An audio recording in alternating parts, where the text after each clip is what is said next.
Thanks for being here. I'd like to honor all of your time. I appreciate you taking 2 hours out of your busy week to be here. We might have some stragglers coming in. So let's get started. Let you know what you are in for this evening.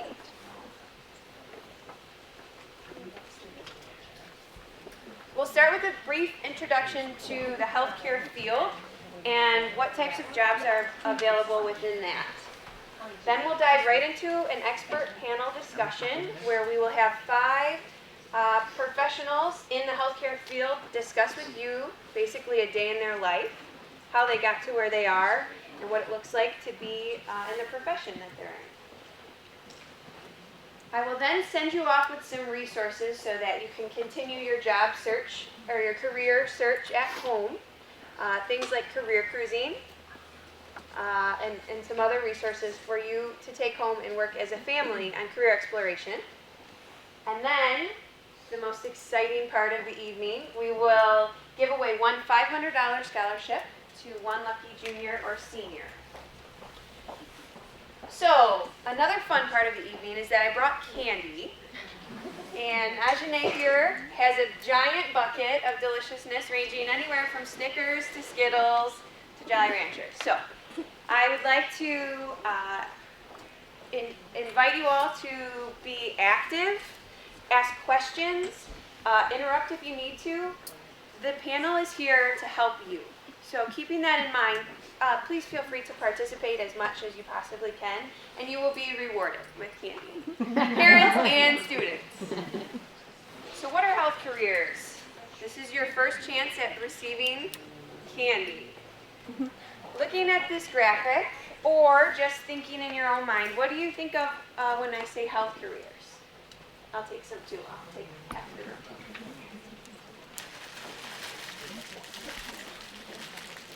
Okay. Give me a health career. Nursing. Nursing. Yes. Dental. Snickers, okay. Surgeons. Starburst? Okay. Ultrasound. Ultrasound.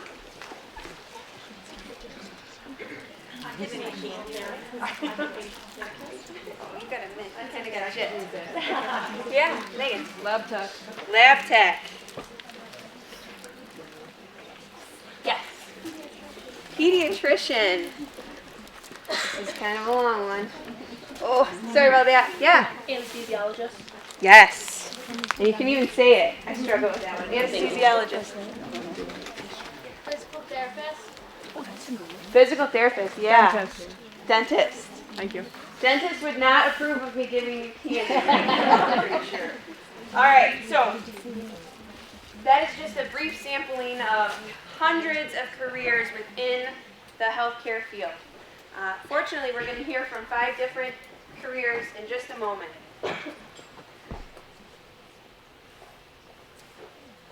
Here's a sample career ladder so you can see potentially what it would take to get to a certain level in the healthcare field. So starting on the left-hand side of this graphic is a home health aide. You'll notice that a home health aide has a requirement of a high school diploma. And their salary ranges somewhere around $20,000. As you progress along this continuum, not only do the educational attainment levels increase, but so do the salaries. Job outlook in health careers. So this is Michigan specific. So in the state of Michigan, in the next 6 years or so, which is when most of the lovely students in this room are entering the professional world, you'll see there are plenty of job openings projected in healthcare. 212,000 to be exact. This is a close second to only information technology and computer software. So healthcare is in the top 2 needs of our state, ranging in salaries and number of jobs available. I noticed almost 44,000 job openings as registered nurses. That's the same number of salespeople we need in Michigan. So some of you may be wondering what the salary range is. This is similar to the career ladder we just saw. As you progress along the educational continuum, you increase in your median annual wages as well. Without further ado, I would like to welcome 5 wonderful people who'd like to share their lives with you, starting with Ben. So I'm Dr. Ben Leverance. I'm a chiropractor. I work at Leverance Family Chiropractic. I've been doing it for the last 16 years, so I work in my own practice and get to take care of people that way. Emily? I'm Emily O'Rourke. I'm a physician assistant. I graduated about 4 years ago. I've been working at Royal Oak Beaumont, mostly in emergency medicine. I also help with the medical observation unit and also doing PICC lines, which is something I'll talk about later, throughout the whole hospital. It's very flexible. It's awesome. I went to U of M as undergrad and went to Wayne State for my master's for physician assistant. And that's it. Thank you. Karen? I am Karen Bellinger. I'm a paramedic with Tri-Hospital EMS. I've been in EMS for the past 16 years, and I'll tell you more in a little bit. Thank you. Elizabeth? Hi everyone, I'm Elizabeth Gray. I'm a small animal veterinarian. I graduated 10 years ago. I work in St. Clair, Michigan. Cats and dogs and pocket pets, no large animal. Jenny? Hi, I'm Jenny Giles Voss, and I am working at St. Clair County Community College as the Dean of Health Sciences.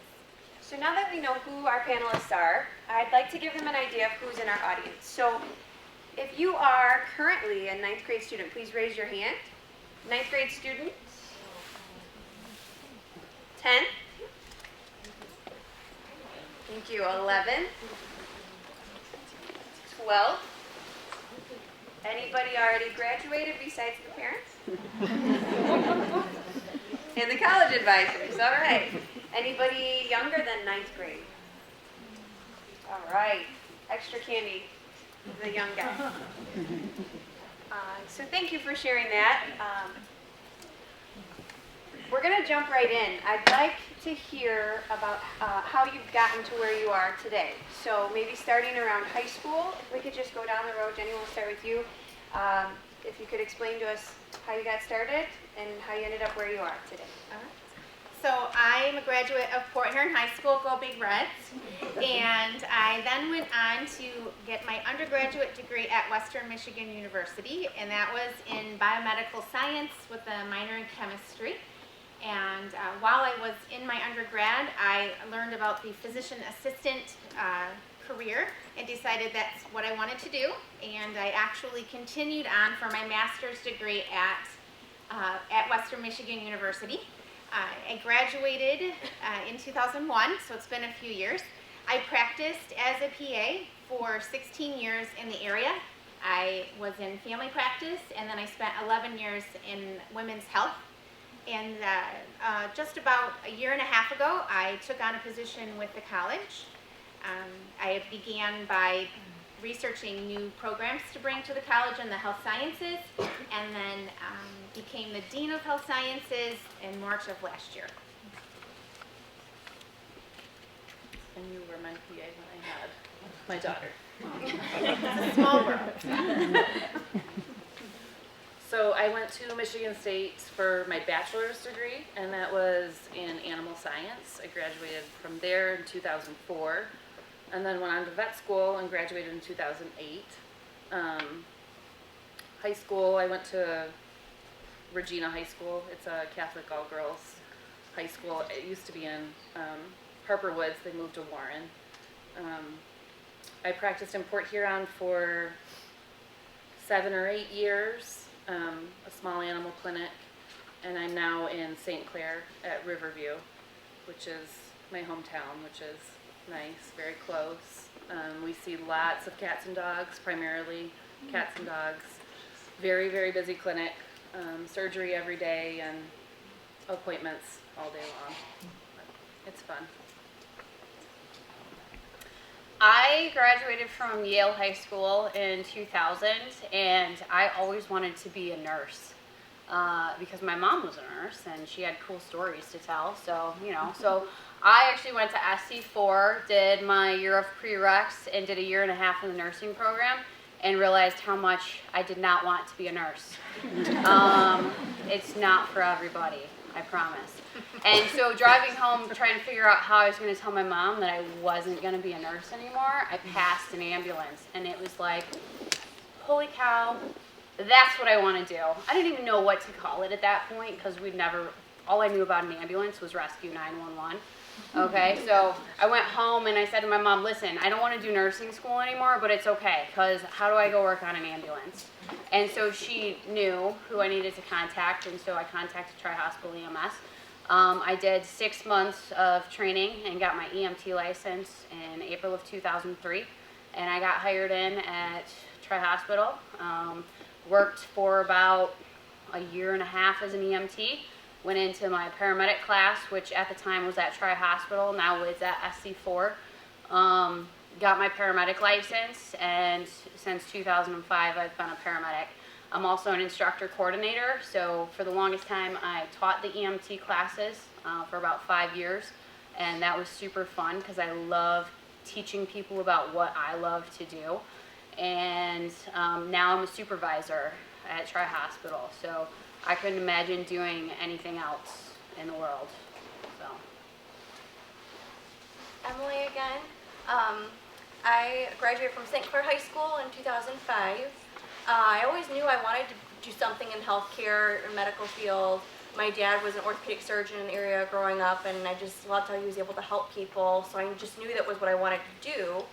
And I was pre-med in undergrad in college, and I, again, I did all the medical courses, and then I heard about this physician assistant career, and I kept looking into it. I'm like, this is really cool. And I mean, obviously physicians are wonderful, but I like the idea of being able to complete something as a master's in 2 years after your undergrad and be able to work and help people, and I was able to do that. So I got into the program at Wayne State, and I've been in the emergency department ever since, and I love it. It's very gratifying. It's fast-paced. I mean, as a physician assistant, you can start off doing family medicine or emergency medicine or anything, and then you can change your career and do teaching, as she did. So it's a very flexible career, which I think is very, again, awesome and gratifying, and love it. I'm Ben. I graduated from St. Clair as well, just 10 years before her. Married my high school sweetheart. We're both chiropractors. She's also a chiropractor. We started off at SC4. I worked construction while I went through school through there. Got as much as I could there. Transferred down to Georgia at Life University and finished up my undergrad there, and then went into my doctorate program after that. Graduated in 2001. We came back to town, started our practice. And that's one of the cool things that I got to do is be able to start my own practice and build my own patient clientele that way. So that was very fun and flexible as far as that. Challenging at times, but that was the path we took as we went through there. So let's dive a little bit deeper into each of your education, because we heard a number of different colleges and universities listed, some training programs, different credentials, certifications, things like that. And Ben, I know you have a daughter who just went through the initial phases of chiropractic school too. So if you want to start basically on what it takes to get into the programs that you were part of, and what it was like. So my oldest daughter's 20. We did have her as we went through school. So if you want to do something really, really, really challenging, have a kid go through school too. I would not suggest it, but I wouldn't change it for anything. But my daughter is now 20. She has did the Blue Water Middle College, so she got her associates through that. She went down to Life University. She finished up her bachelor's in exercise physiology, and now she is starting her doctorate program. So she'll get that done in about 3.5, 4 years. And be finishing up at that point. So you can get your bachelor's in any healthcare science field, whether it's your sciences, whether it's exercise physiology, whether it's nutrition. So just depending on what your interests are, you get your bachelor's in that field, and then you can go on to your doctorate program after that. 3 or 4 years it usually takes? Yeah, so about 7.5, 8 years is what you're looking at to get all the way through. Emily, if you don't mind sharing how tough it was. It's a long story. So obviously with the physician assistant career, it's competitive, but it's definitely doable. But the thing with it is it changes every year. I'm sure the prerequisites for when Jenny went is different from when I went. But getting into the program, I mean, for the program itself, you need a bachelor's degree. It can be a bachelor's in anything. There was a guy in my class who had a bachelor's in philosophy, and as long as you have the prerequisites, you can get in. So again, the prerequisites are totally different from your background. My class ranged from people right out of college, undergrad, to people that have been out in the workforce. We had a teacher that decided he wanted to change careers, so it's something that you can absolutely change into if your heart desires. But again, the prerequisites are having a certain GPA, taking certain classes, and a big thing is patient care hours. I was able to obtain mine as an emergency room technician, and that was a certification I was able to get at a local community college. But you can, anything from nursing aides, my girlfriend was an x-ray tech, she was one of my best friends in the program, she did her x-ray tech and then went into PA school. We had registered nurses that actually went back through the physician assistant program and they got their patient care hours that way. It's very, very broad of how you can get these hours. And that's part of the prerequisites for the program. When I went, it was 2,000 hours. I think that's about what it is now, which really isn't that hard to obtain if you're thinking, you're working a regular work week for however long a time. And then again, with the GPA and all the courses, a lot of them are science core courses.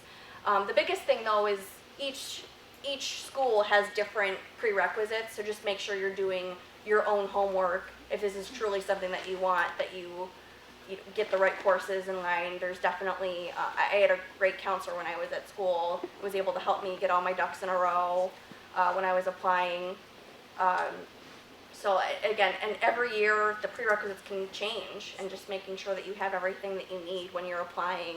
Because it's expensive to apply too. If you're applying to multiple schools, that sort of thing. I only was able to apply in schools in the local Detroit area just for my living situation. My husband worked around here, but I mean, I have friends that went all over the place. I have a friend that I work with now, she went to Rosalind Franklin. There's people that went all over. So it's something that you can, if you're really passionate about it, it's something that you want to do, you can travel for it, getting into whatever program you can. And here you say that it's competitive. Yes. So there's a limited number of spots in these programs. For each year, yes. Yes. All right, thank you. Karen, can you expand on some of that training, the different levels of EMT So service? there's 4 levels in EMS that are licensed through the state. The lowest level, and not that it's low because it's more than a bystander, but it's called a medical first responder.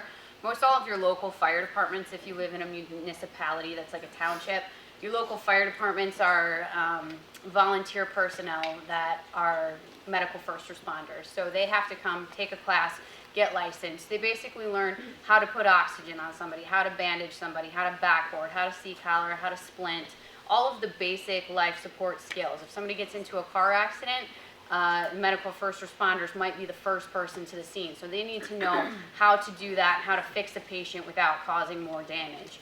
That's a 3-month class. We have a class right now that's just ended a few weeks ago, so there will be a lot more MFRs out there. And we do one of those classes every year. You can totally skip over MFR though in the state of Michigan. You don't have to do everything within progression of the 4 steps. The level above that is EMT. So EMT stands for Emergency Medical Technician. They take a 6-month class. We offer in-house training. It's like, I want to say it's about $950 for the 6 months, and that gives you like a uniform and book and all that good stuff. And you do the classroom portion, but you also work on an ambulance, and you also go to the emergency room, and you've got so many classroom hours that you have to do, and you've got so many practical hours that you have to do. We put you on an ambulance to expose you, because I think one of the worst things that could ever happen is somebody goes all through class and goes, hey, I got my EMT license, and then they get on an ambulance and they're like, I don't like the sight of blood. Okay, because then you just wasted a lot of time and money. But it's very feasible to work as an EMT once you're licensed. Companies all over are hiring because of the fact that everybody's like, man, EMS, they don't make that much money. And I'll tell you, that chart that you first saw, I was out in the hallway critiquing it because it said emergency medical technician and paramedic in the state of Michigan, average salary $29,000. Starting paramedic for our company, brand new, off the street, just got your paramedic license, starts at about $43,000. EMTs obviously make a little bit less than that, but the nice thing about EMTs is you can work as many hours as you want because somebody's calling in, or we need extra cars to staff to accommodate the hospitals and the transfers and the 911 calls. So when I got my EMT license in 2003, I want to say my first year as an EMT, I made like $30,000. I worked a lot of hours, but it was totally feasible. And at the time, I had a 3-year-old. So after EMT, there's what's called advanced or intermediate, and that's used to be called a specialist. That's more training. That whole class and that whole classification of EMT license has kind of gone to the wayside. Most people don't recognize it, and so most people don't even take that class. From what I understand, the specialist class is harder than a paramedic class, so people just skip that and go right to paramedic, and you can do that. So the only prerequisites for paramedic is that you have to have a high school diploma or GED. You have to be at least 18 to get a paramedic or an EMT license, and you have to have an EMT license before you can have a paramedic license. You don't necessarily have to have an MFR, you don't have to have the advanced EMT, you just have to have the EMT. So you could feasibly take the EMT class in 6 months and then take a paramedic program. Most paramedic programs are about 18 months. It depends on where you go. I know ST4 has a paramedic program. I want to say it's about 18 months, but I can't recall. When I took mine, it was 18 months. I know Macomb County does like an academy type style where it's a Monday through Friday from 9 to 5, and I want to say that's maybe like 8 months. That's some pretty strenuous learning because we learn a lot. But it's an 18-month course, and then you take a national registry exam. For the state of Michigan, we have national registry, so the cool part about that is you pass your national registry exam, and any state that's nationally recognized, your license will be reciprocal in that state. So if you live in Michigan now and you decide, hey, 2 years from now the weather's too cold, I want to move to Florida, as long as Florida recognizes national registry and as long as you've kept your national registry up by doing continuing education credits, you can go to Florida and just apply for a Florida state license because of that reciprocity. So that's what's really cool about it. There's always continuing education. I want to say probably for everybody in the healthcare field, you'll never stop learning, okay? Because health sciences is something that's constantly changing. So you're never just going to be like, sweet, I went to school, I got my license, no more books, don't have to learn anything anymore. It doesn't work that way. So it's a constant learning and a constant changing and doing new things. Elizabeth, maybe you could talk about your undergrad a bit and how you got into med school, and then maybe also some of the different levels within your office of education required. Yeah, so I knew I wanted to be a vet when I was like 8 years old. So high school, basically AP classes, I mean as much advanced classes as we could at that point. And I was applying to undergrad and accepted I think my junior year. And my original major was pre-vet. And then you pick an actual major after your first 2 years. So all of your prereqs for vet school, I mean, there's so much science and math, it really narrows down which bachelor you can choose to get it done and not have to take a bunch of extra classes. So you can technically have any bachelor you want. I mean, you could be journalism or English, you could do anything, but you'd basically be doing 2 bachelors at the same time then to get all the math and science in that you need. So the main 2 bachelors when I applied were zoology or animal science.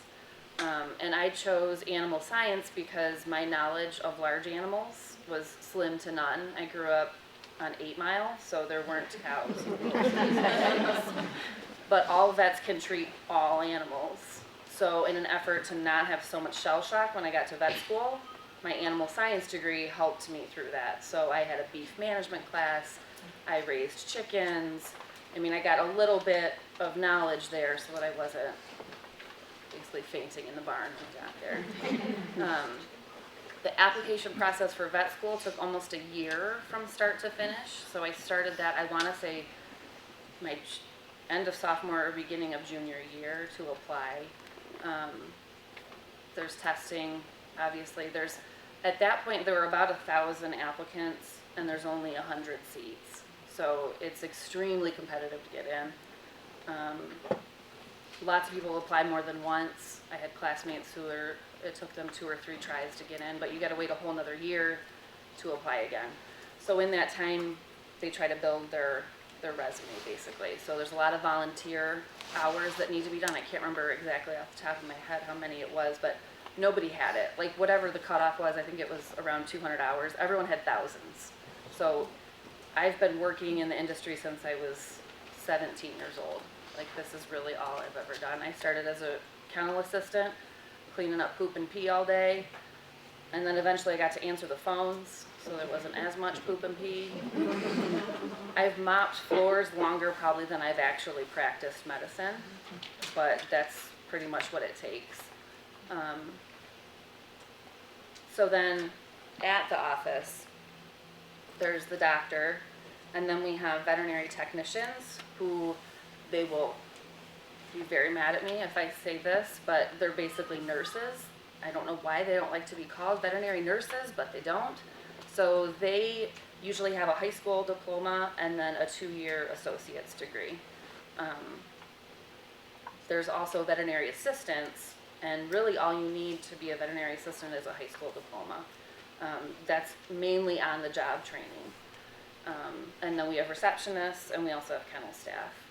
So there's a huge range from basically still in high school, or even, I'm assuming my daughter will be an assistant in middle school, so she can start cleaning up pee and poop, all the way up to a doctorate. Just depends how far you want to go. Thank you.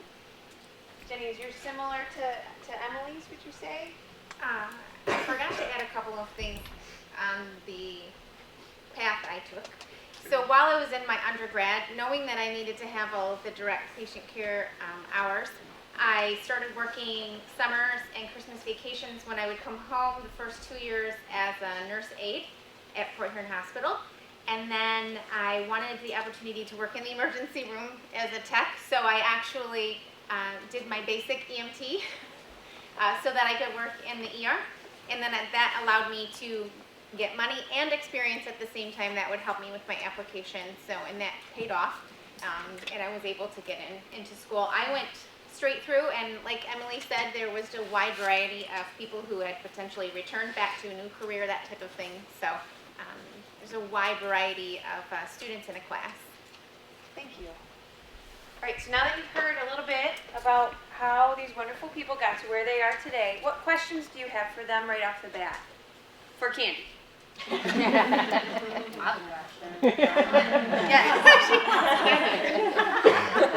Why the physician's assistant route versus a nurse practitioner?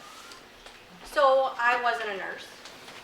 I honestly, I graduated with my bachelor's, and I knew I didn't want, I weighed everything out. Med school, it's going to take, this physician sounds really cool. Oh, and I did look into nurse practitioner. They even had an accelerated 1-year, like BSN, once you already had a bachelor's, and then from there you could be a nurse practitioner. But for me, it was the fastest route to do what I knew I wanted to do. So what's the difference? The difference is, it depends. So it's funny you ask that, because we have nurse practitioners in our group, in our emergency department, that do everything that we do. They make the same amount that we do. They do everything. But there's also nurse practitioners that, so nurse practitioner, a lot of their teaching and their schooling is very specialized. They have to choose a path when they're doing their program. They can either do a master's or a doctorate. but you can be a neonatal nurse practitioner, which deals with new babies. You can be a critical care nurse practitioner, you deal with ICU stuff. You can do a family nurse practitioner, which is strictly family medicine. Pediatric nurse, so many nurse practitioner programs are geared very, very strict towards a certain specialty. Again, they have more broad-based programs, but as a physician assistant, you graduate with the knowledge to basically go out and do whatever. You can do residencies to specialize in certain things. You don't have to. What's a residency? A residency as a physician assistant could be so you have residence when you graduate from med school. You're doing something for a specific amount of time, and so a residency as a PA is very similar. I had a friend that was very, very interested in cardiovascular surgery, where you do surgery on the heart, and she moved out to California and was able to do a residency where she specialized alongside a surgeon doing surgery. And so with that, it was another 2 years. She didn't make as much money, but she specialized in that, and now that's what she's doing, and she's a first assist in surgery, and she loves it. So you can do what's a residency to focus on a specialty, but it's not required. I graduated from school and I was able to get a job right away in the ER. People can do dermatology residencies, but it's not a requirement to have a career. So what's nice too, I think about, for me as a physician assistant, if I'm going to promote my career that I love, you can do what I'm doing and work clinically, or you can switch it up and teach. It's very, very open. So it's, again, very flexible. And again, nurse practitioners, it's just a totally different route. You become a nurse first. It's more of a nursing model. There's a different medical model. So there's a lot more, you do more medical classes as a physician assistant, some more nursing classes. It's just a different approach. Ultimately, you can do the same thing. It's just a different route to get there. Thank you. Another question? Over there? Yeah. Ben, I wanted to ask you what inspired you to go to the chiropractor profession? One of our best friends in school, her dad was a chiropractor, and we used to follow him around, hang out with him. I was very athletic in school. I did a lot of sports. So health was a pretty big driving indicator for me. So I wanted to be able to help people increase their athletic performance, increase their overall health, working with the nutrition and that basis. So that was the best way that I could do that. We are direct care providers, so people can walk straight into our office and we can take care of them, whether it's therapy or whatever they need done at that time. So that was just the profession that we were able to do the most amount, be able to be as flexible as I wanted to be able to help people however I needed to at that point. So. Also another question for Ben. What's the fastest and most economical way to become a chiropractor? Stay at SC4 as long as you can. Get as much undergrad done here as possible. So the more you can get done here, and again, it's finding out where you want to go. There's chiropractic schools all around the country, so depending on what the prerequisites are for each of the schools, you can do it without a bachelor's, but most 99% of states require it now. So if you go year round and you're going through that way, if you can get your 2 years. So my daughter did Blue Water Middle College, so she got 2 years of her associates done here, and then she went down there. She went year round, so she had less living cost. So she got the rest of her bachelor's done in about a year and a quarter. So she was done in about 3.25 years with her bachelor's, and then when she starts her doctorate, it'll be straight through all the way through. They go year round. And so that's about as quick as you can do it that way. And then, so she's getting her bachelor's out of state. So was there a reason you picked that route to do? The reason she did was she went to the chiropractic school she was going to. Okay. So if you're going to apply to a school, it usually works out better to get into the master's or doctorate program if you do your undergrad at that school. So the fact that she was able to finish up her bachelor's there made it much, much easier for her to get into the doctorate program. So that's why we decided to go that route. And the philosophy of the school there for health and nutrition was a chiropractic basis. So that helped her stay focused through that realm and just be around that a little bit more. So. Yeah, right up front here. Jenny, if you're interested in doing holistic medicine or naturopath, what avenue would you take? Ben may be able to better answer some of that. As far as undergraduate would go, would you try to do pre-med or would you try to get a bachelor's degree in something else? It all depends on what your focus is going to be. When you guys are looking at getting undergrad degrees, make sure you do an undergrad you can use. All right, don't just do a basic sciences. All right, do an exercise physiology, do a biochemistry, do something that you can actually use your bachelor's with. God forbid something happened while you're going to school. If you have that degree, then you can start to use it. I would always choose what I'm going to go. So if I want to be a naturopath, I probably would do a bachelor's nutrition program and get all my science classes that way so you can do all your biochemistries, all of those kind of things, and apply it towards a nutritional concept. That way, if you don't end up going all the way through, then you can still use that and have a viable degree that you can use. Yes. This is more of like a general question, but like, how much do you think like colleges and medical schools like look at like AP and advanced classes? Heavily. I would say a lot. Yeah. My daughter also went to Blue Water Middle College. She graduated from Port Huron High School last year. She's finishing up her associate's degree right now. She'll have that in May.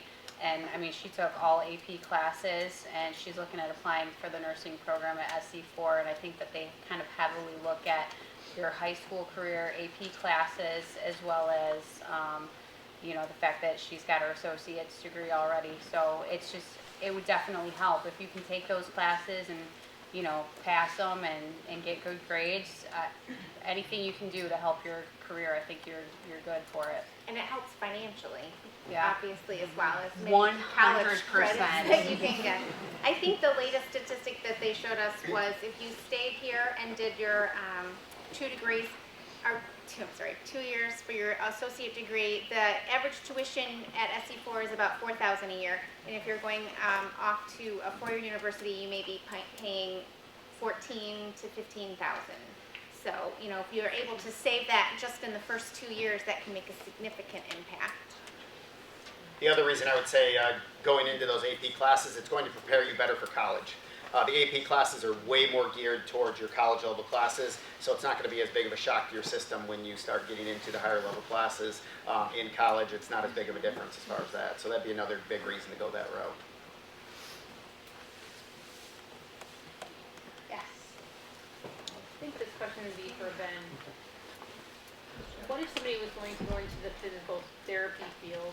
What would the difference be for that? And really, I guess, what is the difference between a physical therapist and a chiropractor? Most overlap. There is some overlap. In most states, we can do full therapies and bill for full therapies just like a physical therapist. Most physical therapies now are doctor programs. There's very, very few 6 years physical therapy programs anymore. Most of them are their doctorate. The biggest difference is we are direct care providers, so we have a little bit more responsibility because patients come straight to us. So I have to do a lot more differential diagnosis and those kind of things. Physical therapists can now see people for 10 to 12 visits without going through another doctor first, but after that they have to go through that. So as far as care, that's what we do all day long, is figuring out what the human body needs. So whether it's nutritional or exercise or adjustments or posture corrections or whatever needs to be done to get that person healthier. So I refer to physical therapists all the time because I don't have enough time in my practice to spend an hour doing exercise with patients. So we have a great working relationship with that around here. So it's a great referral network. So we use who we can use and we go back and forth through that process. So. Okay, so it's a teamwork basically. Oh, absolutely. Very, very much so. Okay. Yes. Yes. I have a question for Elizabeth. What did you end up minoring in? I didn't have a minor No? for my bachelor's. How long did it take you to get through your bachelor program? 4 years. 4? So I'm assuming that Elizabeth was a scholar, because that doesn't always happen. I think that's probably maybe where you're going with that question. It takes people oftentimes longer than 4 years to complete the bachelor's degree, especially when they're meeting certain prerequisites for continued education. So Emily shared earlier that she had to retake a few classes to get the GPA where she needed it to be to get into physician assistant Yeah, school. so there's a cutoff GPA that if you don't have it, they don't even look at your application. So you might as well not even fill out the rest if you don't have a cutoff GPA. So I had to retake organic chemistry too. Because I got a 2.5, and this was like my saddest moment in undergrad. So I had to take summer school, or I wasn't going to make it in time, and I 4-pointed it the second time, but it took twice. I mean, so that summer I was working full time, and I took organic chemistry 2 again. I just made it work. I mean, So what was the cutoff GPA back then? Is it still about the same, maybe? I really don't. 3.8, somewhere. I'm thinking Yeah, probably high 3s. top. Yeah, but as long as you had that cutoff, the rest of the application process seemed a little more lenient. I mean, they were really looking for people who could interact and think through problems, not just book smart and not just good on paper. They wanted to know that you could actually interact with your clients once you got out into the real world and think for yourself and problem solve. And they have changed that a lot lately. I work with Dr. Robin, and her daughter is starting her first year of vet school, and the application process has changed a ton. There's a lot more group interviews and a lot more behavioral sort of things than just black and white and these are your grades and this was your test score to get in, which I think is great for the profession.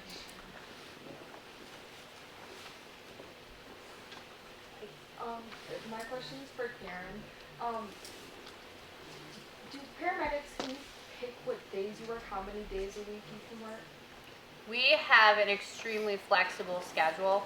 So even our EMTs, most of our EMTs get hired in part-time. You can pick your schedule. You give the ops manager, here's the days that I'm available, and based on everybody's availability, she fills in the holes on the schedule. We also have full-time people. The schedules are a little bit flexible, so we've got some paramedics that work 2 24s a week, which, sweet, you work 2 days and you're off for 5 and you get paid for a full week's worth of work. I wouldn't complain about that. We have hybrid schedules, which is 1 24 and 2 12s, because our 3 city trucks are 12-hour trucks. You either work the night half or you work the day half. Night half is usually a lot more interesting. So that you do like the 24 and 2 12s, and that's your full week rotation. Or we have a few schedules still to accommodate our staff that were like, listen, I can't do 24s. I have dogs at home. They need to be let out. Like max I can work is 12 hours. So they do 4 12s a week, either day halves or night halves. Sometimes they're going to school. We have a lot of people that use EMS as kind of a stepping stone. We've had people that have gone on to PA school. They use EMS to get their patient contact hours. We have people that go into nursing. SC4's wait list for nursing right now is pretty, 2-3 years for a lot of people? No. It's every year. We don't have a wait list. No wait list? Okay. But So it's competitive. it's very competitive. So if you don't get into the nursing program, go get your EMT license, work as an EMT, go to paramedic school, work as a paramedic, take the transition program, paramedic to RN, keep applying to nursing, because if that's what your end game is, then, but I guarantee you get into EMS, you realize how much fun it is, you don't want to go into nursing anymore. My question is, I do want to go into nursing, but I also want to do like paramedic or EMT as a job instead of working like a $10 job, do something I'm interested in while going to school. So, the great thing about EMS, and I'm glad that you said that, because it is a great transition thing. And I've met many nurses that go, Karen, you're a great paramedic. You would be such a great nurse. And I say, what's wrong with just being a great paramedic? You know, because we need EMS, like for the car accidents and the heart attacks and the strokes. We have to have EMS. So I think it's very important for people to be paramedics. But I also think it's very important for people to be nurses. And I think it's important for each side to know the other. When I was in nursing school, I was taught certain things, and they were like, you need to do it this way because of this. And then when I went to paramedic school, they're like, we do it this way because of this. And I'll tell you, one of the main differences, paramedics, we're not focused on the long term, okay? So if I have a patient with COPD that's having difficulty in breathing, if they're having trouble breathing, I'm going to put them on 15 liters of oxygen. Okay, a nurse is going to look at me and go, why are you putting them on 15 liters of oxygen? You're going to knock out their respiratory drive. They're going to end up on a ventilator, and we're going to have a hard time weaning them off. And I'm going, because they need oxygen. So it's different mindsets. There's difference between acute and chronic. And so, I mean, paramedics, we understand that if somebody's on high flow oxygen for long periods of time, then yeah, they're going to have trouble getting off of it. It does knock out their respiratory drive. But in the interim, if you're having a hard time breathing, you're having a hard time breathing. So we actually, we have a kind of a program with McLaren-Port Huron Hospital right now. It's just kind of like an unwritten thing. Their education manager, their nurse, when they hire in new nurses, they'll actually have their nurses come ride with us. It kind of gives the nurse an idea of like, listen, this is what these guys go through. And like, we bring you a neatly packaged patient, you have no idea what we brought, you know, like what we saw when we got there. So I think it's a mutual respect between the two. I respect nurses 100%. And I think that when they realize what it is that we do for our job too, they have the utmost respect for us. We all have the same common goal, and that's to help the patient. So is it possible, like, do you think it's practical to be working as an EMT, like, or a paramedic 24-hour shifts, like 2 24-hour shifts on the weekend, and then go to school for nursing? We have probably about 6 people right now that are in the nursing program that work. I think a couple of them drop down to part-time, but most of them work full-time. All of our coworkers are extremely amazing. We've got one girl that's in the nursing program, and her and another paramedic constantly swap their days around so that way she can go to her nursing classes and just work on the weekends. I mean, her schedule's not like you have to work a 24 every Saturday and every Sunday, but she makes those swaps so that she can accommodate her school. We have somebody that right now that's going to school to work in the cardiovascular cath lab as a cardio tech. You know, like a lot of people love EMS because you get to still have your free time. If you're not on a call and you're not busy, if you're at a 24-hour station and you're sitting in Yale and you guys pull 3 calls, the rest of the time is free to be whatever you want. If you want to watch YouTube, you watch YouTube. You know, I learn a lot from YouTube. I don't get to watch it as much because I'm a supervisor now, and I got to drive around and make sure, you know, everybody's watching YouTube. Everybody's doing their job and stuff. But you know, you guys, I joke a lot, but that's the thing about EMS. We see so much stuff, and you know, we have a crazy sense of humor that most people, if they didn't know I was a paramedic, they would be like, that girl is legit crazy, right? But you have to use humor to get through the stuff that you see sometimes. I don't know why it's okay for me to do what I do and see what I see on a regular basis and still be able to like go back and eat my lunch. Because most people wouldn't be able to do that. It definitely takes a certain type of person to get into emergency medicine. Same thing with PAs. I mean, you guys see it too. Yeah, you're hitting on something really important. You know, I think many of us We can tell stories. You've talked us all into going into healthcare, but now tell us the other side. So what's the hardest part of your Can I job? address one thing? Yes. Karen mentioned the transition program. So I just wanted to, in case people were wondering what that was. Oh, yeah. So we have 3 different nursing programs at SE4. We have the licensed practical nurse, which is a 1-year certificate. We have the ADN, which is the associate degree nurse, who is an RN with a 2-year degree. We have a transition program, and what that allows is someone to come in who's either a practical nurse or a paramedic So they already have that training and that background, and then it's a 1-year program. It is a little more intense because they are really taking a lot in that 1 year and cramming it in. So some people may be amazing and be able to swing working and doing that, but we would definitely encourage you to be focused more on school during that year, only because it's a large amount of information into that 1 year. And like she said, nursing is different.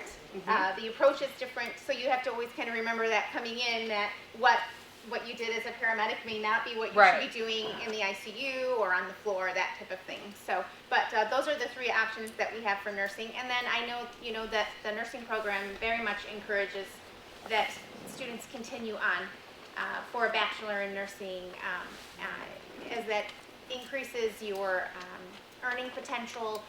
There's more management positions in the hospitals and such, and a lot of the hospitals are starting to gear more toward hiring BSNs.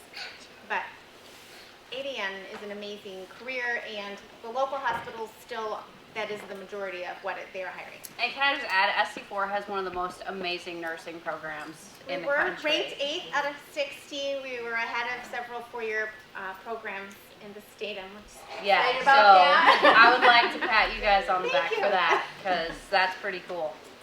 We had a question here. Can I, before you transition to the other, okay. You just mentioned after your associates is an RN, Yes, and then the next step would be a bachelor. bachelor in nursing. Yes, we have some articulation agreements with some of the 4-year colleges as well. Like Ferris, U of M Flint, that type of thing. Okay, so it would transfer right into that. So that yes, we have, well, there's different arrangements that we have where a certain amount of the credits articulate into the BSN. Okay, what would the next step from that be? Like, if you wanted to specialize in like pediatrics, or do you have to have a specialty in nursing, or is it just like a general, like if you wanted to work in the NICU? So there would be additional training that would be available for that. If you wanted to go on to be a nurse practitioner like we were discussing, then that would be an option as well. That would typically be a master's. You can also go on for a doctorate degree in nursing as well. Is that usually what you would need to like work as a specialty nurse? You probably need like the master's, or if you're getting into the higher specialty potentially, but the BSN is hired across the board. Okay, and then also one more thing. Do you have to have, I've heard you talk about patient care hours and things like that. Not for entrance into the ADN. That is based off of prerequisite completion and the HESI, which is the entrance exam. Oh, okay. And that we offer a HESI prep course that helps you to prepare for that test. That's offered on campus, and then there's an open window for when you can sit for that. Okay, and that's to get into the first part of the nursing program. Into the ADN program. Okay. LPN has a HESI test as well that's on 2 different areas. There's a little bit left in the test for that. Okay, thank you. No problem. Yes, Mrs. French. I'd like to ask a question that, and it's kind of tech related, but it goes to the EMT, because I know there used to be in the health careers program at Tech, they used to have I had a student who's a flight nurse and who worked EMT, and he got his EMT through Tech, and I didn't know if through the program that they have right now that they can still do that. Because even recently I had a student a couple years ago who, there was a call to my high school and she was working and she came to her high school and was on a call. So do we still have students that do that? We do. And do they get the training from the SCCRESA program here? Like when the EMT program, then they, like that particular young lady? So Tech does have an EMT program. We currently have 3 Tech students that ride with us.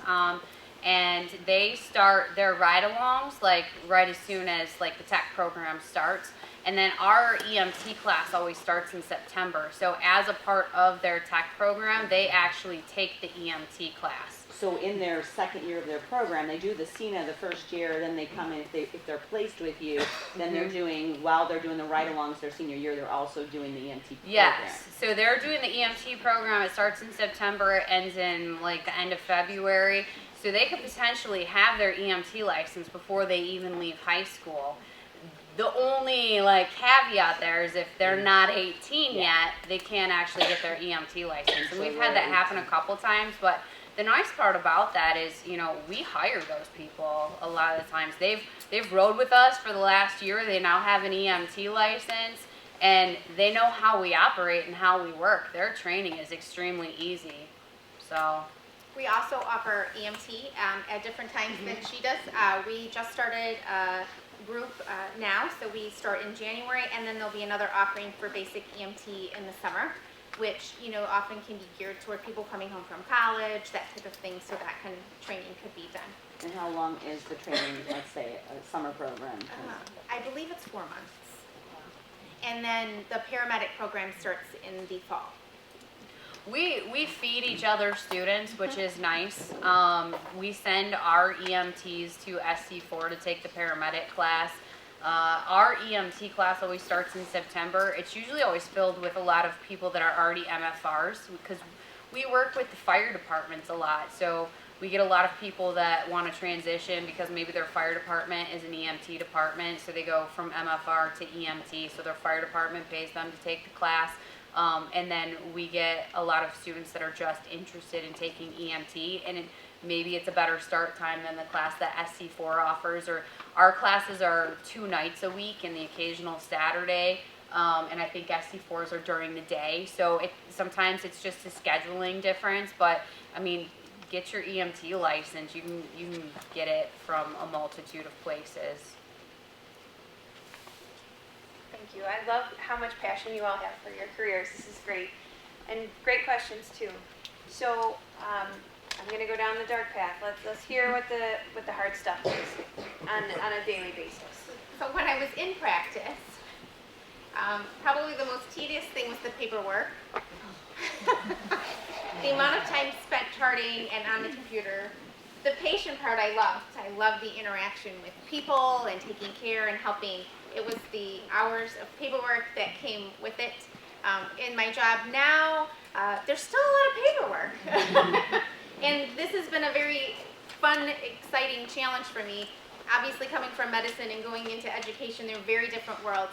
I came from a very fast-paced, we got to get this done, to things that take more time, and it's just been a lot to learn, but a lot of fun, and I'm just so excited that I am able now to help in supporting programs to help people in our community further their education and get into healthcare, because it's an amazing field. There's so many opportunities for careers, and before we're done, I maybe can hit on some of the other programs that also don't involve having to touch people or be with blood, because some people, amazingly enough, do not like that.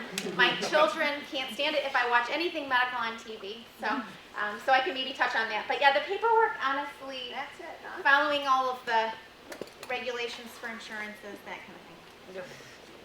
What about you, Dr. Gray? Honestly, I think finances is one of the not so great things about my profession. So I was very lucky my parents were able to pay for my undergrad degree. But vet school in-state tuition was around $130,000. Out of state, so there were a lot of people who came from out of state, was even more than that. So to give you an idea, I still have 10 years left to pay on my student loan, and it's like a mortgage. My husband calls it an anti-dowry. So it's stressful. Like, that can be stressful. I'm lucky I have a husband that can take that burden off of me, but if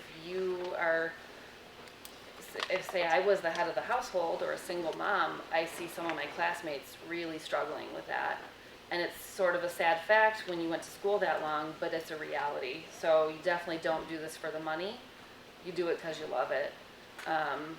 But you really need to take that into consideration when you're taking out all the loans. Because for me, it was like pretend money at the time. I was just signing it away. I'm like, yeah, this is fine, this is great. Then I got out and started paying the loans. So I'm not saying it's not worth it, but you just really, really need to know that it's a huge financial commitment. Most of my day is super fun. Like, I really do get to play with puppies and kittens, but not the whole day.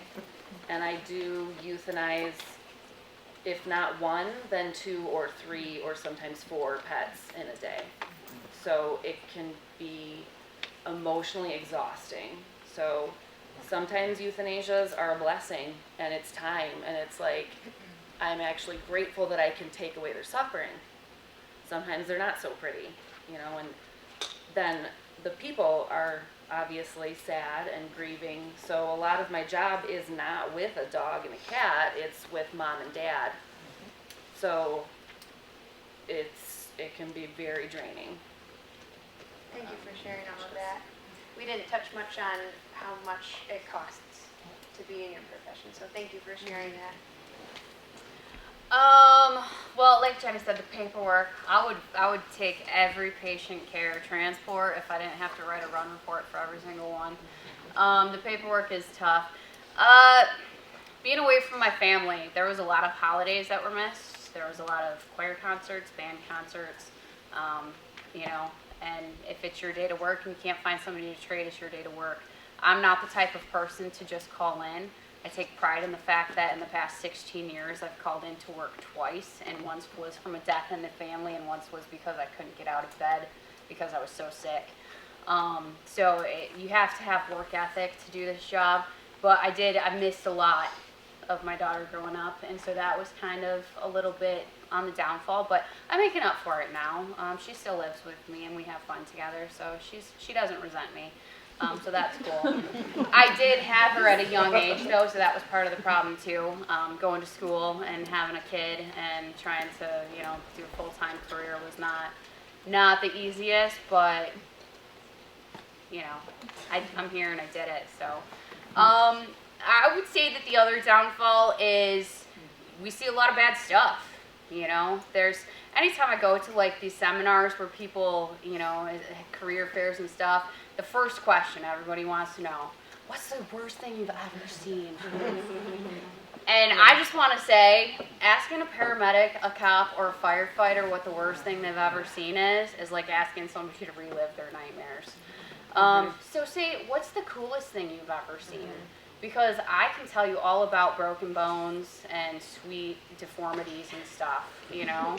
So that's kind of a downfall, but at the same time, like Dr. Gray said, you don't do this job for the money. You do this job because you love what you do. And my EMT instructor told me that the first day of an EMT class. He said, listen, if you're here for the money because you want to get rich in EMS, there's the door. Because you're not going to find that here. The burnout rate in EMS is 5 years. I've seen a lot of good EMTs and paramedics end their career because of a bad call. So I'm extremely thankful to be here still after 16 years. I've had a lot of bad calls. I've had a lot of really good phone conversations with my mom on my way home from work because I just needed somebody, you know. But the great part is we have each other as coworkers, and you know, if I've been through it, my coworkers been through it too, and so we bounce stuff off of each other. We have 6 sense of humors, but when you get down to the nitty gritty, like, you know, we've cried after calls, but we don't do it in front of the patient's family. Yeah, you know, you don't have time to cry on the call. You have time to cry afterwards, but then you pick yourself back up and you just keep going. So it's a tough job. It's not, you know, if you think like, oh yeah, EMS, it's fun. They get to drive fast. Lights and sirens, go through red lights. It is fun, but it's an emotional roller coaster of hours of sitting around watching YouTube videos followed by extreme adrenaline rush to then just go back to watching cat videos on YouTube. So it's an extreme roller coaster of emotions. Thank you. How about you, Emily? Yeah, I mean, I guess I'm in emergency medicine. She does emergency stuff. It's our bad days are bad, but you also have, for me, like I have really great days where someone comes in with something so easy as they cut their finger and I sew it back up, and I'm like, hey, go home. It's great. It's fixed. It's a very instant gratification for me. As a physician assistant, like as a whole, I think, you know, she touched on it with paperwork, charting. That's definitely a burden. Some days I'm at work, I'm done seeing patients, but I'm still there an hour later just charting, because I have access at home to Epic and doing stuff, but I just don't like to bring stuff home. So some people do. Every person's different. For me, I like to finish my work at work and go home, and I'm with my kids and my family, and that's it. I have friends at work that, I finish my charts later on. I'm like, no, that's not me. So everyone's different. So charting is definitely something, in medicine, it's vital. Everything has to be documented. The medical record is huge. It's just something you can't get away from. Everything's going to be documented, especially when there is a bad outcome, because it's inevitable. That's why medicine is an ever-changing, needed career, because people are always going to get sick. It's not something that's going to change. So it's something that everyone is always needed. That's why the career is so popular. There's jobs available, but with that, there's always going to be some type of bad outcome. Not with every single person, but every day is going to be different. So documentation is key, and that's definitely a stressor. Oh my gosh, did I write that person got this and XYZ, and I talked to this cardiologist for this patient, that part is definitely stressful. Dr. Gray, financially, yeah, it's a burden, but I don't know, the return on investment is there. Like, yeah, you have debt, but for me, my career is very satisfying. Yeah, I'm paying money every month. It's a lot of money, but it's doable, and I'm happy. So it's just like, oh, there's money going out every month. It's just, it's expected at this point, but it's just like, all right. But as long as you're happy, I think it's worth it. So yeah, and again, emergency medicine is very different from I have, friends that are PAs that I graduated with. They're in family medicine. Their day is obviously very different than mine. Their bad day is, oh man, I told them to stop eating donuts and they came back and their blood sugar is elevated. That's very different than my day. But so for me, I'm specialized in emergency medicine, but I have friends that do dermatology, and this patient wasn't happy with their Botox today. That's every day for someone going to be different. But you're all dealing with people. Yeah, and we're all dealing. Yeah, every person. Sad people. Yep. Some people are very Sick happy people, with whatever you're doing for angry them. people. Yep. And some people you can't make happy no matter what you do. So you just smile and go home every night.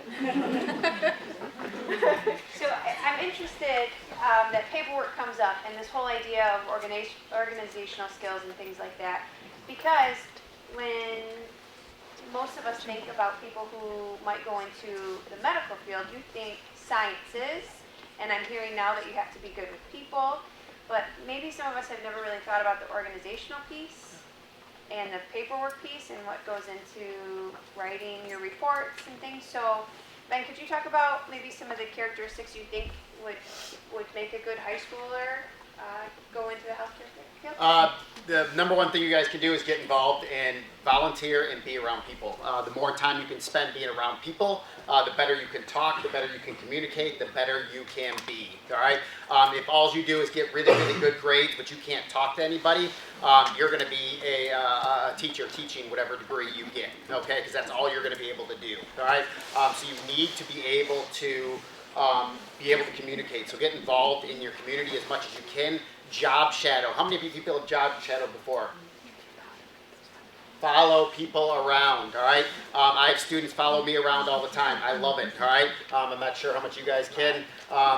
So important. You find out, oh, that's not what I really thought it was. So that's really, really, really huge. Get a job. Anything.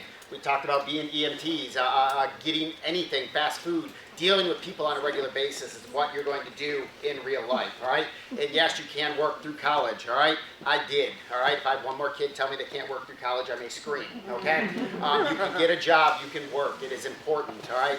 And that helps you in your career and your job as you're going through that way. So those are just really, really, really important skills as you're going through. You mentioned job shadowing and internships. One of the resources that I'll send home with you today is a website through McLaren where all of us have the opportunity to job shadow. And I say all of us because if there are parents who are rethinking their careers right now, you could also job shadow. So that's through McLaren. I'll show you the website towards the end of the night. Any other personality characteristics or? Well, can I just add, as far as education in high school, how many of you are in algebra? And Or they have say had that you're algebra. like, you're never gonna use it. If you wanna calculate medication doses, you're gonna need some algebra. So you actually will use it, just so you know. I would even say, like, I waitressed when I was in undergrad, and that type of skill can prepare you for a field like this. Like, oh, that person needs ketchup, this person needs a refill, that person wanted extra french fries, this person wanted Tylenol, Multitasking. this person needs something for nausea, that person needs to get admitted. Like, just developing that skill is huge in healthcare. Critical thinking is another thing. You know, like I could teach you guys how to be a paramedic. I can teach you straight from a textbook. I can read slides off to you and say, you do this when you see this. But I will tell you, if you put 10 people having chest pain in front of me, all 10 of them are going to present differently. So we have to think outside the box. You have to adapt and overcome. It's not just, well, my textbook said it's going to happen this way, because I'll tell you, it doesn't happen that way. So the ability to be flexible and realize that, you know, maybe what you learned was really just a concept, and now you actually have to go out and apply it. And you have to apply it in different ways. So I have people that I work with that are great paramedics because they 100% are book smart. They just kind of struggle with the fact that they have a hard time talking to people. And so that's kind of what holds them back. I have great paramedics as well that they maybe had to take the paramedic class 2 or 3 times to get through it, just like organic chemistry. You know, they are great paramedics. They are not the most book smart person in the world, but I would let them treat my family any day of the week because they have that intuition of this is what I know needs to be done. So there's a lot of skills that go into healthcare. So Ben, as a parent, can you speak to the parents in the room of how they can support their son or daughter? The biggest thing is just to keep encouraging them. It gets frustrating, it gets long, it seems like there's never an end. So the more you guys can encourage them, the more you can uplift them, the more you can help guide them into directions, the more responsibility you give them in different places that you can give them to make their heart rate go up a little bit, all right? So they get used to that feeling of doing something they don't want to do. One of my favorite quotes is, if you're not afraid of doing something every day, you're not pushing yourself enough. So getting your kids to do stuff outside of the box and getting them to go through those different periods are really, really, really important. But just encourage them, love on them, talk to them, uplift them, get them hooked up with people that can encourage them in different ways as well, are just some of the best things you can do as far as getting them going. My daughter calls all the time. We FaceTime every day. That's awesome. But you know, there's days that she has frustrations and there's days she has great times. But being able to just have that time where they can talk to us is enough to get her calmed down. And yeah, you can do this. It's okay. It's not going to be the end of the world. You're going to make it. So. Thank you. All right, I'd like to open it back up to questions. Yes. Oh, I have a question for Ben.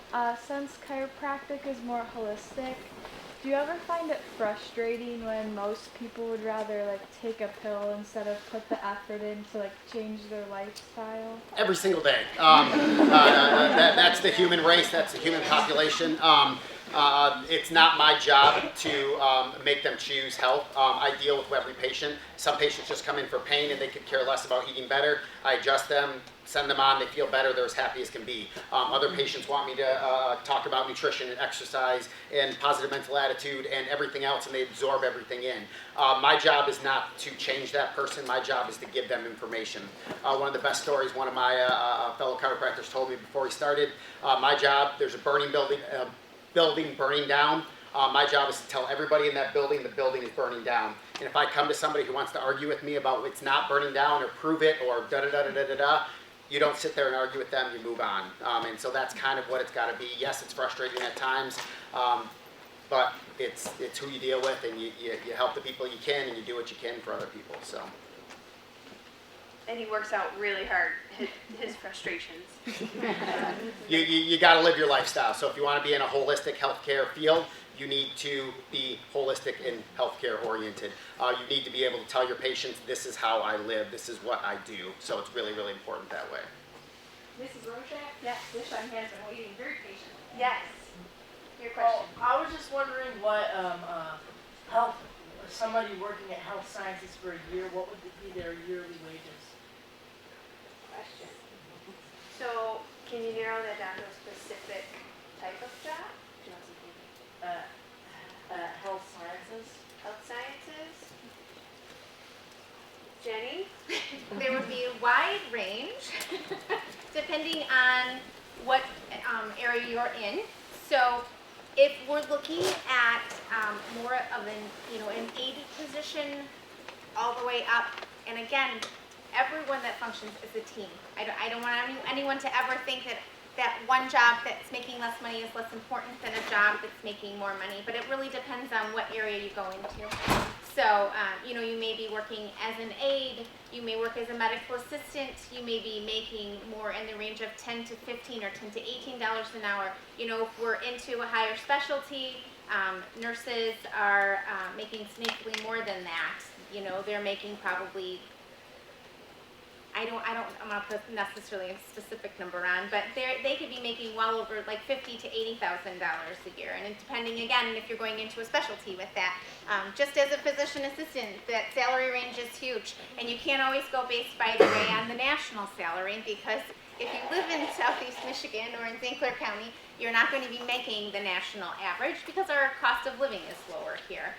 But a PA working full-time could be anywhere from 75 to 120 probably, depending on the area that you're working in. If you're in orthopedic surgery or cardiovascular surgery versus family practice, which would be on the lower end for that. So depending on what area you're looking at, there is a huge range. Yes? Which bachelor degrees would you guys recommend for someone looking to pursue medical school? So, kind of like she said, for bachelor degree, in medical school, it could be any bachelor degree. And I know that they're very well accepting across the board. It depends on what route you want to take to get there. So, what are you interested in? That's right. what it comes down to. And you need the prereqs. So for me, it made sense to take something where I could get most of my prereqs done in the shortest period of time. And so that really pushed me into, I wanted to be in medicine anyways. I was pre-med before I decided to do PA. And so biomedical science made sense to me.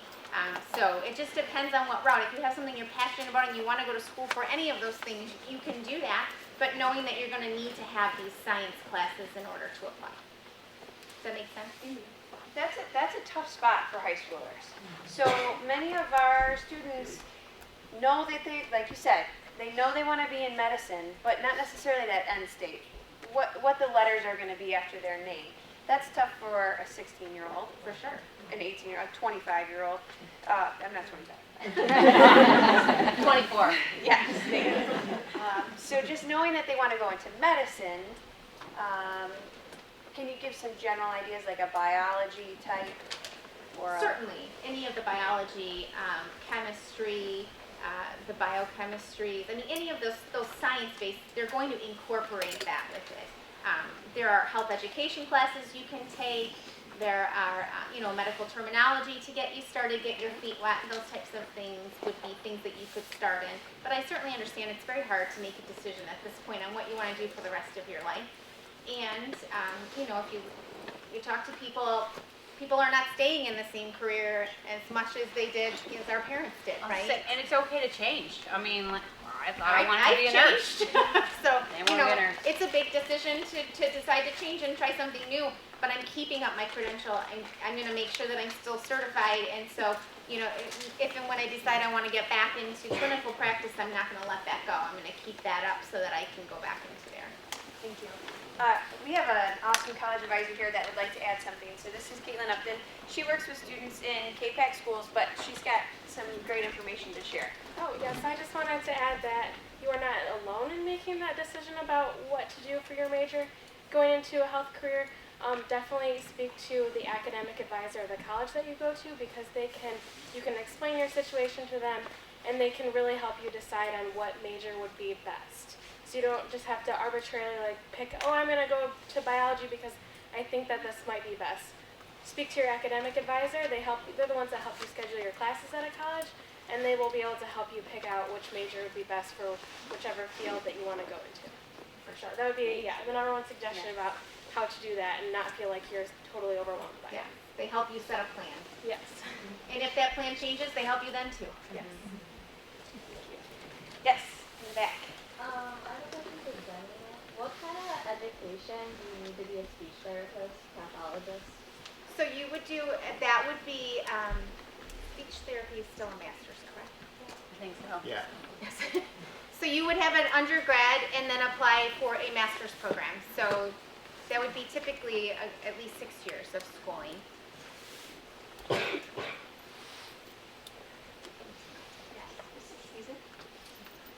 Yes, for SC4, for Jenny. Yes. For the nursing programs, how far out should the students apply to see if they can get into a program? So the practical nursing program and the transitional programs start in January, and the traditional associate degree program starts in the end of August. And so our cutoff date for applications would be April 1st for the traditional program, and then the dates would be in the fall for the other programs. Thank you. Yes, go ahead. Biomedical Yes. degree, is that a good stepping stone for somebody who might want to be a physician? Yes. And what do you do with that degree? What was that question? I'm sorry. Biomedicals. Oh, biomedical. Well, I used it to get into school. I think that you could, there's probably, what was it? What undergrad? Help me answer that question. You could do lab work in colleges, you could be lab assistants, those kind of Right. things, so you could get into an educational component of that. There's a lot of labs that require those kind of degrees that work, so whenever they send out labs out, that's a pretty big degree for that position as So they're you need going a lot of through. the prerequisites if you did want to be a physician with that undergraduate? Oh yeah, Yes. yeah, you're gonna get everything for that. Yep. And like we've talked about, trying to get that interaction with people. Because more and more, I think medical schools, PA schools, any of these schools, they're looking at how you are well-rounded. They don't want someone who just looks good on paper. They want to see that you can interact with people, that you need to be self-motivated, have a good work ethic, and be compassionate. Certainly being in healthcare, we exercise compassion very regularly, even in the days when we don't feel like being it, right? Because we need to bring our best, so we leave it at the door and go in and take care of people. Yes. Are there the same kinds of scholarships for going into like getting a master's as there are just getting into like a college? Yeah, like getting into I don't think so. No. You got a lot more in the one before, yeah. More loan. I got $1,000 scholarship to go to that school. Yeah, pretty much that. So Yeah. at Wayne, for their PA program, they have a couple private scholarships. One in particular was it was a family, their daughter was killed in a drunk driving accident about 10 years ago, and the family started a fund for the physician assistant program at Wayne. And so they do fundraisers every year, and they choose a couple students in each class for their private scholarship. So there's more things like that, I would say, as you go along in school, is a lot of private scholarships chosen by certain people, but not as wide range as there are for like bachelor's. Now, after you said that, my daughter did the first 3 quarters of her doctorate program. They can get $1,000 for staying over 3/8. So that is a little bit help that way. But that is a good question because, you know, a lot of these students think when they go away, like Oakland offers these really great academic scholarships like tuition and things. That is, there even a possibility of, if you have a really high GPA, for academic scholarships like it. It doesn't sound like Not to get into that. No, Wayne State does an MD program where there's like 20 kids that get into it, and they pay from day one all the way through their doctorate. But there's like 15 kids that get into it, and it's like just an insane, program. And that's the only thing I've ever heard of as far as past your bachelor's degree. I think something just came up this summer. One of the other teachers, Fred Witter, I think you know Fred Witter. I do. Mentioned that in New York, if you go to one of the schools there, I think in the medical field, it might pay for like a full run. I mean, I don't know, just anybody looking, look it up, something in New York, some full scholarship, I just remember that. Yes, so college and university websites are full of information. They all have a financial aid department that would address their specific resources, whether it's private donors or whether there's state or federal funding that would support these types of things. But overwhelmingly what I'm hearing is that it's so competitive to get into these programs anyways that you're competing against top-notch as it is to get in. So it's more us wanting to go there rather than them wanting us to come, right? I have a question. Quite a few of you have mentioned that you were transfer students, and obviously you work for the St. Clair County Community College. Right now, there seems to be a big push in the high schools amongst the kids themselves that it's unacceptable to go to a community college, that you are somehow a better student or a better person if you go directly to a university. Being a transfer student myself, when I went to school, I know that is not true, that basically you end up saving a lot of money, is what it comes down to. You were mentioning that you were a transfer student. Yep. One of the things that I've heard the kids say, which I can't apply to current situation, I can only apply to when I went to school. What do you see with the scholarships that are available to somebody who's a transfer student versus somebody coming out from high school into a 4-year program right away? Because that's one of the scare tactics I think that they're using, is that you won't get scholarships. I don't know the answer to that. If you would call, you could certainly speak with the financial aid office and they would be able to better speak to that. One of the things on the flip side would be how much will you save by not going, right, and how much would your scholarship realistically be? Most of their scholarships are for the first and second year. Because of that concept, they're competing against the community colleges, so that's where they're fighting for. That's where 80% of the scholarships are going to be are in those first 2 years anyways. Right. So it really isn't going to have an effect that way. There's 6 medical docs that have kids going off to school. Every one of them did 2 years at SC4 first that I can think of off the top of my head. Everybody pushes that round first because it just makes sense. You're taking English 101. It's and the nursing program here is so far superior as far as their anatomy and physiology, their medical terminology. All of those healthcare classes are so high level that when they transfer over to the university, there's no struggle because they expect so much out of the nursing program here. So. And those classes are transferable. Right. So, we're very cautious to make sure that we're keeping up with the college-wide accreditation, and so we have transferable courses. It's all part of this Michigan transfer agreement, where if you take this course here, you know what school you're going into. You can see what it would transfer in as. Obviously, I would recommend that you always consider finishing the degree, because we look at the statistics of how many people have fabulous intentions of going on and finishing their bachelor degree, and then life happens and they might not get there right away. And so having a degree will help to increase your job potential, your earning potential, and then again, it's a stepping stone. So now, okay, I have that, now I can keep working on. But yes, and again, if you're saving, $8,000 to $10,000 per year, that's a good chunk of money in 2 years. Or 20 to 50. Well, depending on where you're going, right? Exactly. Out of the 2 years, my daughter lost 1 credit when she transferred to Georgia. So she was talking to the college the entire time.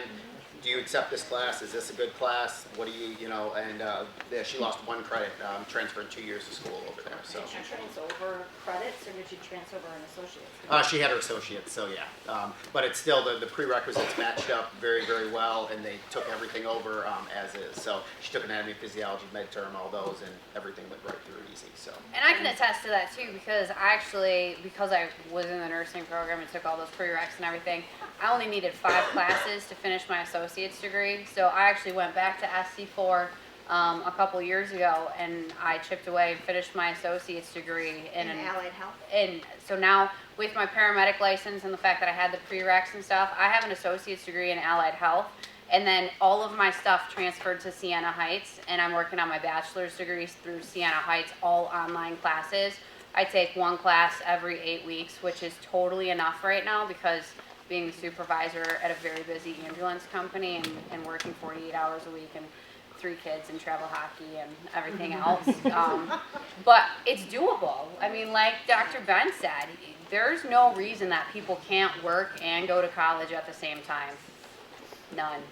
It's totally doable. A lot of people do it.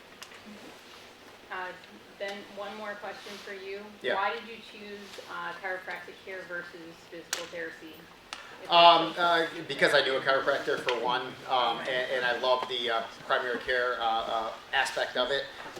So I was in complete control of my patients from day one, instead of getting told what I can work on and what I can't. You know, if somebody comes in with headaches and they're referred to a physical therapist for headaches, they may only be able to work on their neck and they may not be able to get to their low back until they send them back, and then they refer them back over for a low back, where I can look at the entire body as a unit and have a little bit more flexibility that way. So.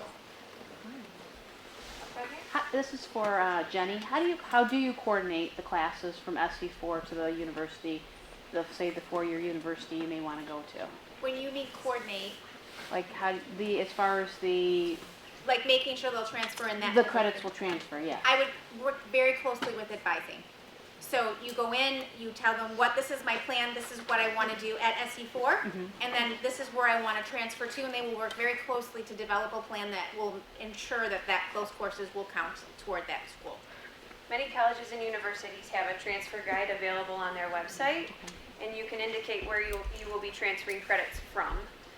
I was just But gonna yes, say, definitely work with an advisor. when I was applying to PA school, like Wayne State's website has click here if you need this class, and it lists all these different classes throughout Michigan, but you could see if it matched up. And I took medical terminology online through SC4, and it was way cheaper than taking it at Wayne or anywhere else. Just as good. No, it was better. It was cheaper. It was everything I needed, and no one asked me. It wasn't, oh, why did you take this class? No one asked you that in an interview. The medical terminology is medical terminology. Once you have your degree, you have it done. have your degree. Yeah. Right. So no one cared. Like, you took it, you got a good grade in it, and no one questions it. Had the So credits. yeah. Yes. So I have a question for Dr. Gray. Did you happen to do any of the veterinary camps offered through like MSU or any other ones to get into your college? No. No? Mm-mm. No, I mean, I did help out with them once I was in vet school, but no, I worked every summer, like Does kind of a lot. I mean, I just came home and went to work, and then went back to school, and then just the last 18 months, there is no break. Like, you're just in clinics. So I got married before that, and then disappeared for 18 months. Yes. Okay, this is for Ben. When did you know you wanted to open your own practice, and what was the path you took to do? Well, we had a kid as we were going through school. My wife and I, we went through school together. So we pretty much knew that we were going to have to open a practice right out. It probably wasn't the easiest way to go, but it was the only way we were going to be able to be together and have our kids in our practice. So that was really, really, really helpful for us. So it was a little bit more difficult that way. I've always had a business mindset, so I love that end of it. I love business numbers. I love all that kind of stuff. But I did have to do a lot of that research outside of school. So knowing that you want to be able to open a business is going to take a little bit more push that way. But from a young age, I knew I couldn't work for anybody else. So that's just my mindset. It's the way I work. So I knew I wanted to do it that way. So. My question's for Jenny. I've been looking into the EMT program at SC4. I was looking at the one that starts this May. Is it possible to start it if you're 100% on track to graduate, but you graduate the week that it starts? Like, if it starts the same week, but you graduate a week later, is that possible to do that, or do you have to be out of school? Are you a senior already? Yeah. Wow, that's awesome. That's a great question. And actually, we are going to allow for some time at the end to do some breakouts to ask specific questions like that. So keep that one in mind. I want to address the group questions if we can. Yes. Would you recommend AP versus dual enrollment classes? I'm sorry, did she? AP versus AP versus dual enrollment. I would always take dual enrollment if possible. And it depends on your schedule. If you're into sports and you're into band or other things like that, the dual enrollments get really, really hard to do. So in that case, you just don't have a choice. But if you can get actual college credits, you just got to take your AP test and you have to pass it and get your college credit that way. Whereas if you actually take the class, you can get through it. But it is a time period. What fits into your schedule, whether you can do it with your athletics or band or any other issue that way. So it's a time issue. That's a very student-specific question, and probably even school district-specific, depending if they have the AP classes that you're interested in, and that would benefit you in your degree program. So that's a tough question. Did I avoid that one well enough? Yes, this is for Emily. I was wondering two things. How many years did you go to school? And Dr. Gray had told us she averaged about $130,000 in debt. What would you say you came out debt-wise? So I did my undergrad, and I was fortunate enough to come out with maybe like 10. But then I actually got married and I had a child, and I didn't go back to PA school until I was 26. So I had a little bit of a life between my undergraduate career and my master's career. So I had some time. My undergrad debt was paid off, and then again, it took me a couple years to get in. It was very competitive, and even between one year and the next, they changed the prerequisite, so I had to retake a course. And that was at that point I had my bachelor's, so I was literally looking through all of the different classes that matched the prerequisite and the cheapest way possible to get there. Because they didn't care how I got, they don't. That's not something they ask you in the interview. As long as you have the class, as long as you got the the minimum grade for it, that's all they want. Obviously, an A is better than an B plus or whatever, so you want the best possible grade, but if you meet the minimum, they'll usually grant you an interview, ultimately. And then, so I had to take out a little bit extra just for mortgage purposes and things like that. And I was married, I had a child. A lot of my classmates, some of them live with their parents, and so they didn't have the extra debt. I graduated with about 65 in debt. One of my best friends lived with her mom, didn't spend any extra money, and she ended with like 45. And after it's a 2-year program where I went. U of D has a 3-year. They have a 2-year or 3-year option. They also actually have a 5-year option where it's a accelerated bachelor's into your master's. So that's a really competitive thing to get into, but it's something that's out there and is available. I have a good friend that couldn't financially do the 2-year. They needed to work, and it's hard to work during this program. It's very time-consuming. I had a couple friends that did contingent positions when they were doing it and were able to make payments that way during school. But I didn't. I tried to the first 3 weeks, and I thought it was awful, and I was stressing out, so I ended up quitting my job at that time. But some people did, and they made it work. Every person's different. So, but again, every situation is going to be different. You have people that can save money, live with their families, or you have your older people in the class that have families and have to provide for them, so you have to take out extra money. So bare minimum, you can look at the requirements and everything on the websites, and they tell you what it costs. You can always imagine you take out a little bit extra, and I actually was able to get a couple private scholarships while I was there, so they offer those, but the debt's there, but when you're done, you make enough, and it's just return on investment every month and pay the city.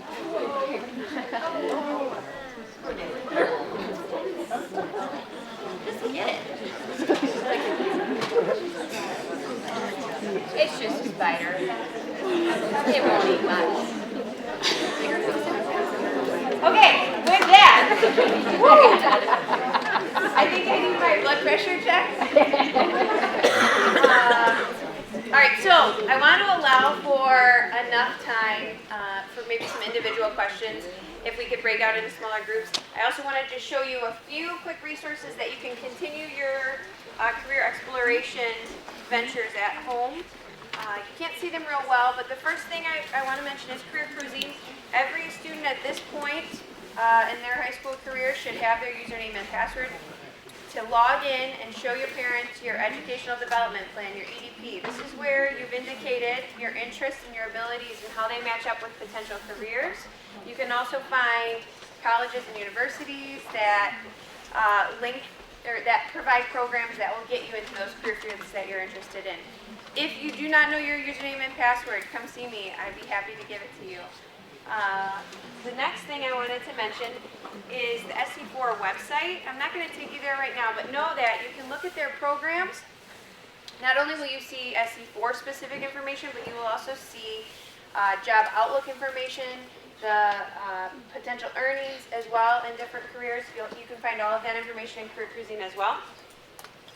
The third link that I wanted to show you real quick was McLaren's Job Shadow Opportunities. And that's just mclaren.org /Port Huron /Career Shadow. I guess it's a little bit longer than I expected, but you can find it pretty easily on McLaren's website. And you can register right here to do job shadows in a number of different departments. All the information is here for you. Without wasting too much more time, not that that's a waste of time, I want to promote a few events that we have coming up. So in February, we're going to have our Money for College event. This is huge for 11th and 12th graders. We'll tell you how to get money to go to college so you can do the career of your dreams. That's February 7th at Marysville Auditorium. You do have to register similar to how you did for this evening's event. We will have an additional scholarship opportunity for you there. One lucky student will win $500. Following that, in March comes our test prep. So for those of you who are 10th, 11th graders, plan on attending our SAT prep first 3 Saturdays in March. You won't be disappointed. It's good quality support for you. In March, we'll do another career panel for criminal justice, if you're finding a connection between your interests with health careers and criminal justice. And then in April, energy and environmental careers. So whether you're interested or a friend's interested, the best way you can thank these wonderful people and me for this evening is by spreading the word that these events are valuable. So please do that. Take flyers. They're on the table outside as you walk out. Any questions about these events? Yes. The test prep, is that you go all 3 days, or you just choose? You pick? can go 1, 2, or 3, and you get to choose your subject area. So you can go for English writing, math, or reading. So each Saturday you could do a different topic. You could just pick your lowest.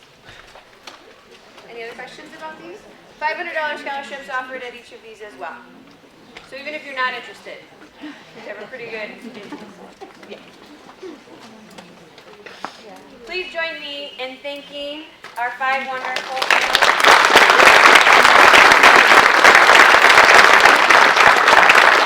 And the kid who saved all of our lives from that spider. All right, the moment you've all been waiting for. I'm going to have one of our college advisors pick the winner. Everybody put their tickets in, right? Say that before I pull it. Eli from St. Clair High School.